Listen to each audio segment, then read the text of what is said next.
258 யூனிட்டுக்கு 200 unit free போச்சுன்னா மீதி 58 யூனிட்டுக்கு 273 ரூபா வந்திருக்குது.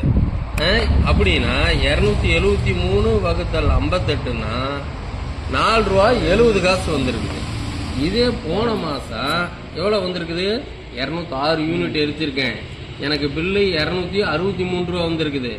206ல் -100 போச்சுன்னா 106 யூனிட்டுக்கு எனக்கு பில் எவ்வளவு?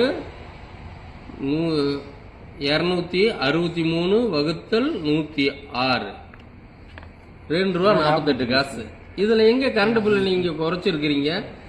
2 ரூபா 48 இருந்ததை 4 ரூபா 70 காசு ஆக்கியிருக்கிறீங்க. இதுல யாரை நீங்க ஏமாத்துறீங்க? ஆட்சிக்கு வந்து ஏன் இப்படி ஏமாத்துறீங்க? என்னையா அது குறைச்சிருக்குங்கிற பேர்ல ஏன் ஏமாத்துறீங்க?